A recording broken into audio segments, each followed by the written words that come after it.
Welcome to episode 3 of the Manchester United Career Mode here on FC25. We have ourselves our second big test of the season so far. We of course played Manchester City in the Community Shield, and now we have Liverpool in the Premier League. Of course, this was a fixture that Liverpool won quite convincingly by 3-0 in real life. We'd very much like to not replicate that result here if we possibly can. Thank you again, of course, for your continued support for this save.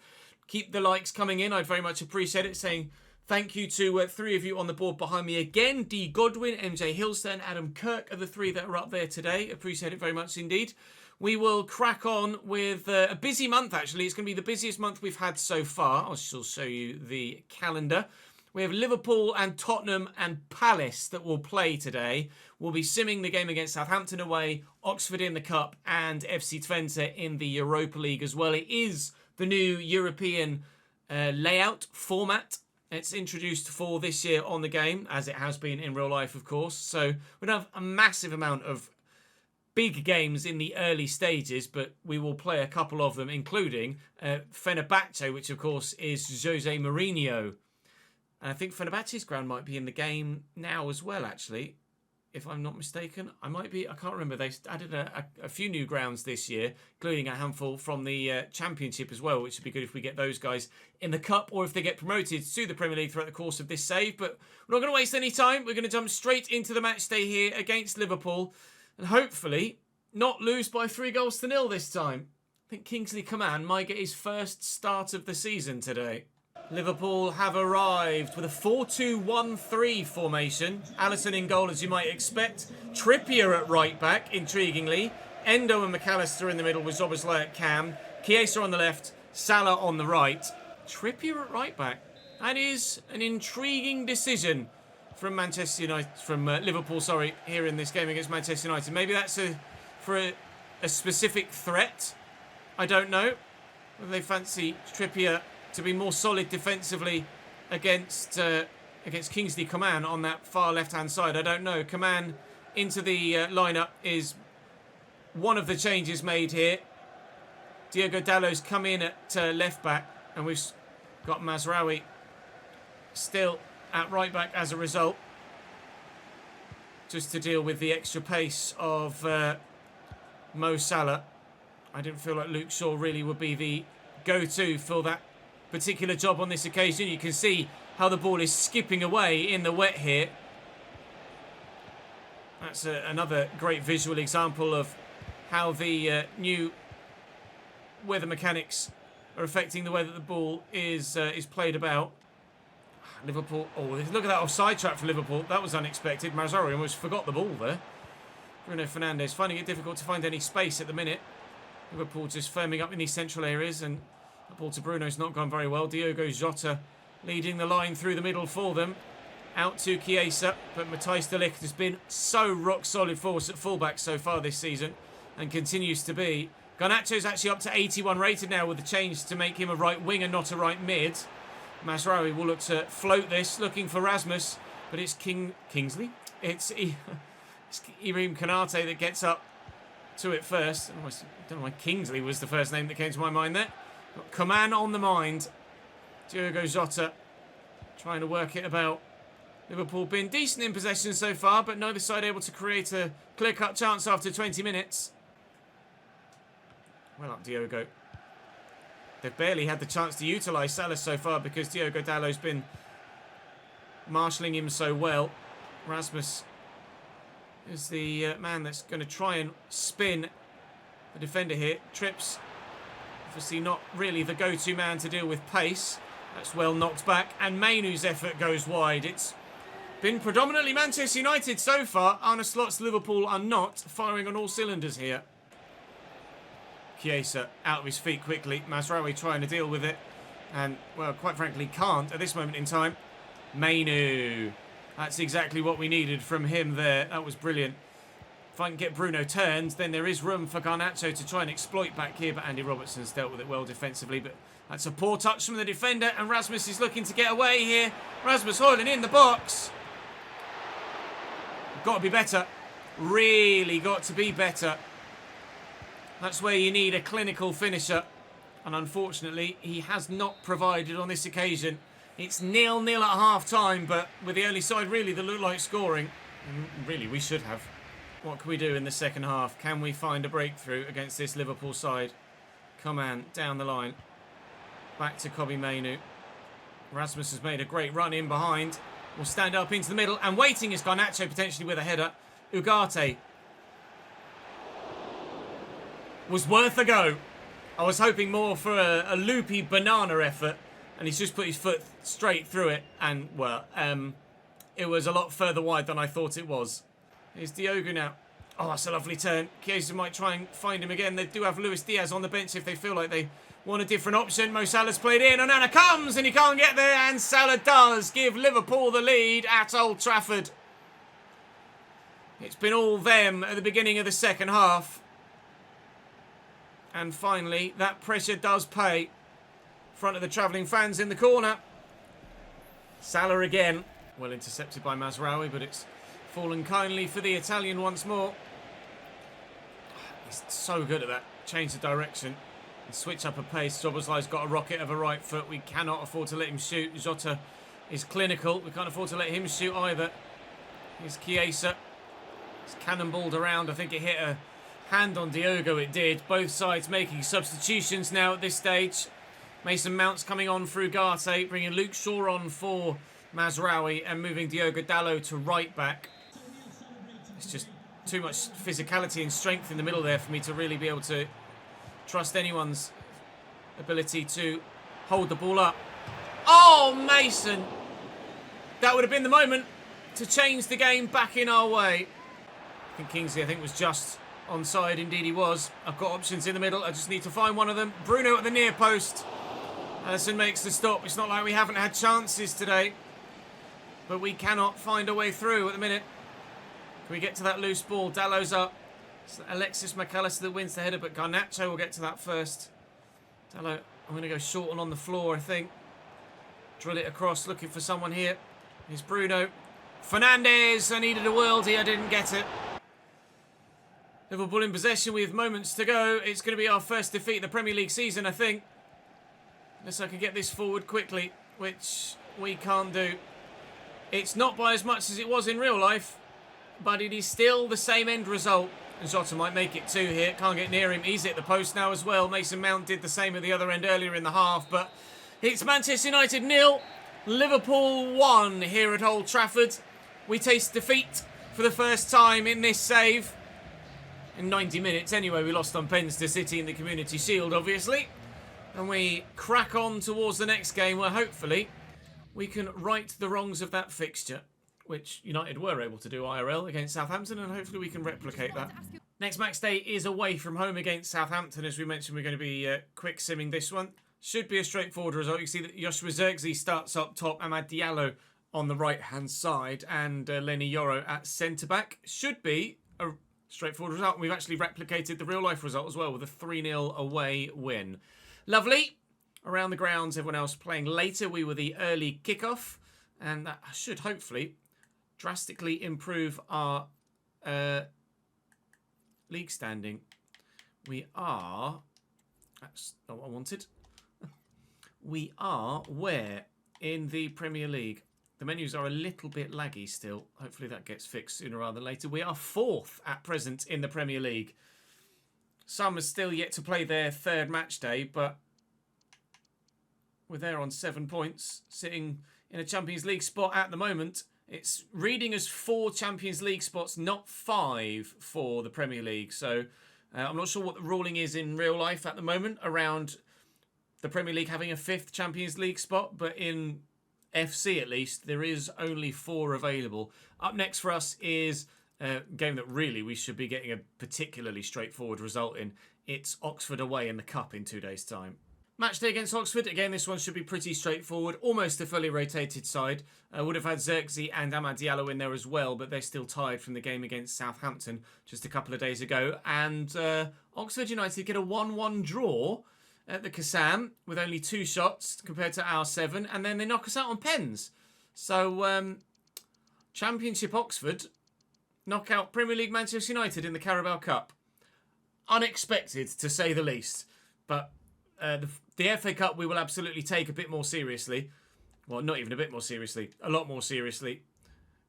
Up next for us, though, is Crystal Palace in the Prem, where it would be great to get back to winning ways. We've slipped from 4th to 5th.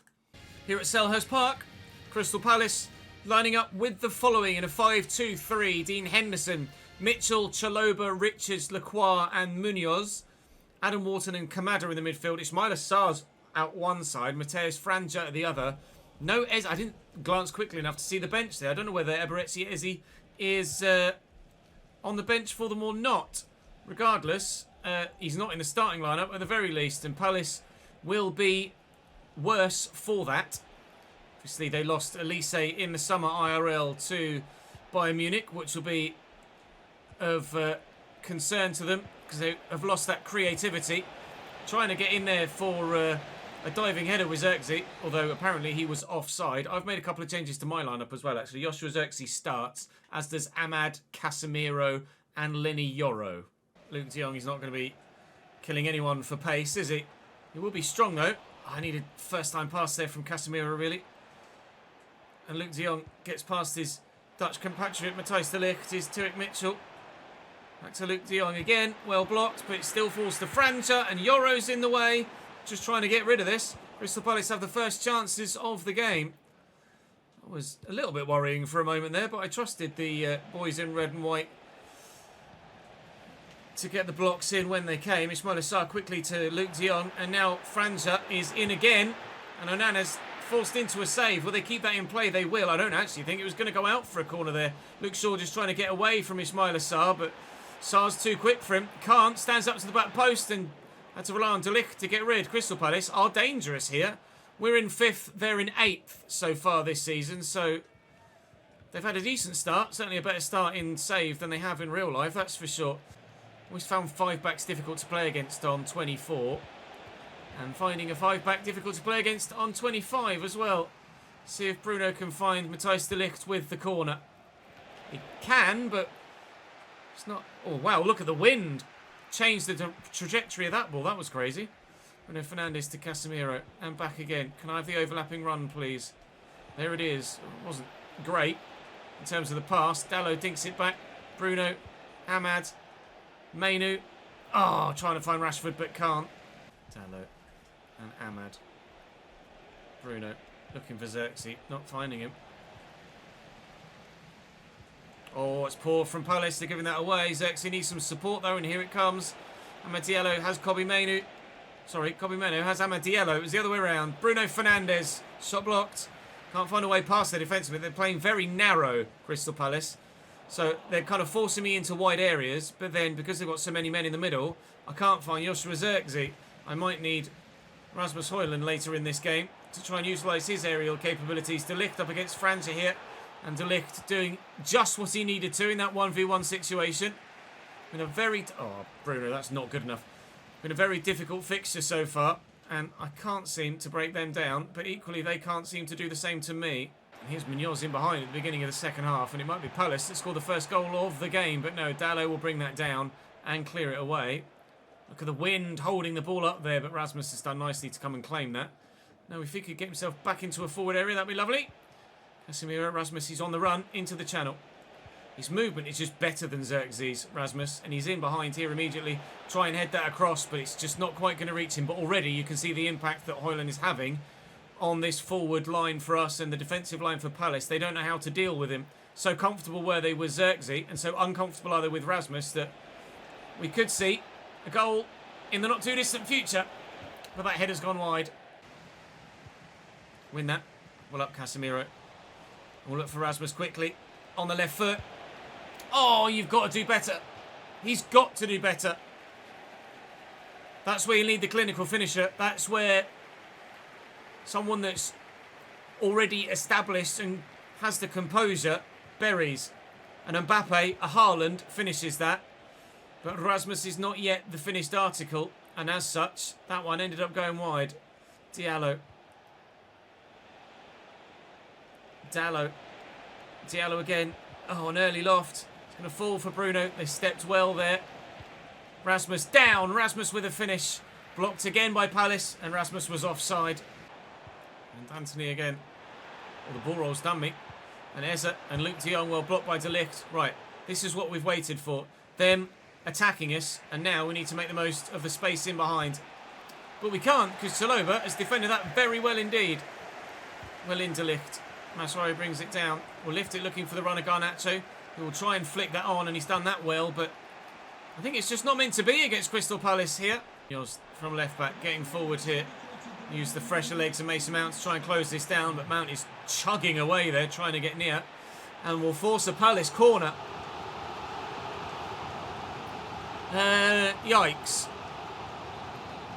It will be Palace 1, United 0, or a scoreless draw here. And with De Ligt underneath this, I was hoping it was going to be a comfortable scoreless draw, but Onana makes the save as De Jong outmuscles Matthijs. And Palace still have the chance to win the game here. Kamada delivers, and we've cleared it away. Unfortunately, it is going to be a draw only here against Crystal Palace. Not a result that we're happy with, but considering we could have lost it at the end there, I suppose you have to take the point. They just were tactically better than us. We couldn't deal with their back five ultimately, and that was the difference. Bruno is now complacent. Look at that little emoji there. The little like side smile. It should be, although I thought that about Oxford as well, a game that we should win, and we do. And in fact, Christian Eriksen is the man that gets the goal. They, however, got a man sent off after 60 seconds or less than, because Reguer got sent off in the first minute. Not ideal, that, mate. Not going to help your team win at Old Trafford if you get yourself sent off inside a minute. It is indeed just 3 days now to the game against Tottenham. It's only a few days. Ahmad supposedly did quite well. He's at least happier than he was. And we're going to have to make sure that everyone is fully fit, or as fit as possible for this next one, because I could really do with my best players being available for Spurs. How are Tottenham going to line up for this one then in a 4-2-3-1, which I'm sure will be kind of similar to our 4-3-3. Vicario in goal. Reguilon, Dragusin, Ben Davies and Jed Spence. Archie Gray starts alongside Yves Bissouma. Audebert on the wing as well as Brennan Johnson. Son leads the line. This is a game that historically has been quite a competitive fixture. One that hopefully on this occasion we can get a positive result from. We are 9th in the table at this particular stage, although I'm sure we've played a game less than others as we come into this one. And Tottenham were 13th, so they've not had a very bright start to the season at all. Give a little dink there to try and find Garnacho, and he can't quite get there ahead of Vicario. Oh, nice ball by Maddison into Son, and this is dangerous. Heung-min Son just trying to go straight through the juggler down the middle, and he's ridden the challenge really well. Heung-min Son is away here, trying to outmuscle him and can't. Oh my God, Heung-min Son's just completely ripped us apart. When was he that strong? Shakes off every challenge and smashes it home. Wow! Heung-min Son is apparently the best striker that ever lived. Straight through the middle. All the defenders just bounced off him, and he's popped it in the top corner. Well, that's not the start we needed, is it? So initially we bring Martinez across to him. Martinez, they stumble and bounce off. And by the time I switch player, I need to then bring Luke Shaw across. And Luke Shaw comes in, and he just bounces off as well. Heung-min Son, 994 strength apparently. James Maddison now. Oh, Agate wins that back really well. Then loses it just as readily. Maddison, lovely ball into Son in the channel. Keeps. Oh my God, Onana didn't gather it in. What's he doing? Bruno looking for Rashford. Spins, trying to beat Jed Spence, which he has done. Marcus Rashford trying desperately to get away. Really need him to start performing, Marcus Rashford. Rasmus Hurlin cannot direct the header even remotely close to goalwards. For Cobby. Shrug off Maddison, does well. Bruno lay that in front of Ugarte. Garnacho's made a good run, but he's offside now. Now he's in and on. And Rasmus is in. Bring it down. Finish it, lads. Rasmus Hurlin is the man in Manchester United colours this season. I still don't think I've scored with anybody else other than him. Everybody on the bench is absolutely thrilled, including Ten Hag. We're level. Lovely little ball by Garnacho over the top. And that's what Rasmus has done really well this season. He's poaching. Son. Audebert. You know, he wants to go out wide to the overlapping Reguilon. On loan at Man United last season, of course. now in Tottenham's starting lineup. Having sold Destiny a doggy, worried about that run. Here's Son in behind, and Anna's calm, and Anna will get there. And now they've committed bodies forward. Can we go the other way? They've still left quite a few bodies back, annoyingly. Garnacho inside to Bruno. Looking for Rasmus through the gap. I've got two out wide here. Garnacho, one of them. Just waiting for Rasmus to get in a position in the box. That hit hand, it didn't. It'll be a corner from the set piece. We've not done anything from corners so far this season. And with deliveries like that, we still won't. Oh, I tried to get that to Bruno quickly, and he just neglected to actually take the touch. Rasmus, round the corner. It's Ugarte. Oh, it's a brilliant save by Vicario. That has to go in. Manuel, that just quite simply has to go in that situation. We should be in front. Madison. Oh, Son's beaten the offside trap. Heung-min Son's in. I can't get to him. Oh, Nana saved me there. Madison. Finds Brennan Johnson. He's going to have the legs to get away here. Side netting only. Alessandro Martinez couldn't get to him, but Brennan Johnson couldn't finish the chance. And he's now gone off for them, and Timo Werner is on, which is scary, scary pace. Even faster, I'm sure, than Brennan Johnson. Ugarte and Bruno. Drilled quickly to Garnacho, and on the overlap, here comes Diogo Dalot. He was in the middle there, Rasmus, and then got knocked off it a little bit, I think. Oh, it's poor from Garnacho. That's got to find Bruno. Oh, Heung-min Son's embarrassed this again with a lovely touch and turn. Dalot gets back to him, although apparently illegally so. I don't agree. Thought we'd won the ball back quite fairly there. They're going to lay this off. Bruno goes flying in. Misses two men and the ball. And Diogo Dalot does what Diogo Dalot has done all season long, and that is defend superbly, but not much awareness from everybody else there to the quick throw, but we're going to get rid of it. Bruno. Garnacho. Rasmus. Come on then, Mr. Hoyland. This time, please. Oh, big save from Vicario. Jed Spence will get rid. Another good chance to win it, but not got the angle really to try and find the bottom corner, as the defender was well positioned. Kulusevski off the bench for them here. Son finds Madison. Kulusevski again out wide. 2 minutes added on here. Get to that, Matthijs. He didn't. Well, he did and didn't at the same time. He's gotten to that one, though. Quick counter. Come on. It has to be now. It's not now. It's a 1-1 draw against Tottenham Hotspur. If we could have beaten Palace, then I'd have said it was a good enough episode. If we could have just squeezed the winner out of Tottenham, we'd have been very happy with it. We couldn't find a winner in either game, unfortunately, and it's a point apiece, just as it was against the Eagles. Just got a couple of questions for you regarding the match. Garnacho was decent. I still am waiting for anyone other than Rasmus Højlund, though, to start putting in the performances. Ugarte's been solid enough in the middle of the pitch, but no one really is setting the world alight in this team other than Rasmus Højlund. If I go and have a look at our squad hub and show you the goals and contributions, effectively, we have 4 goals in 5 Premier League games from Rasmus. Got 3 goals from Dalot apparently this season, although 2 of them came in friendlies. Sancho's doing very well for Chelsea, annoyingly. Bruno's got 1 goal in 6 Premier League games, 1 assist. Garnacho's got 1 assist. I don't think... Rashford has scored 1 for me in the Premier League, but that came in a simmer against Southampton. So it is Rasmus or nothing at the minute. Creatively, Kobbie Mainoo has 2 assists, which is nice to see. He's up to 78 rated now. Mazraoui has 2 assists, apparently, but they both came in friendlies. 1 in the Europa League for Dalot. We're just not scoring many goals at the minute. But I'm sure that will change. We're waiting for everybody to grow, aren't we, really? I've got a chat from Marcus Rashford who says, Boss Lewis, I was worried you weren't going to sign me new faces at the club. I expect top performances is what I'll say, because he hasn't been performing that well. And I certainly am, I think, going to take him out for Kingsley Coman in the short term, moving forward. Where are we leaving you in the league today, then? Let's have a quick look at the standings. In the Europa League, we're currently 12th.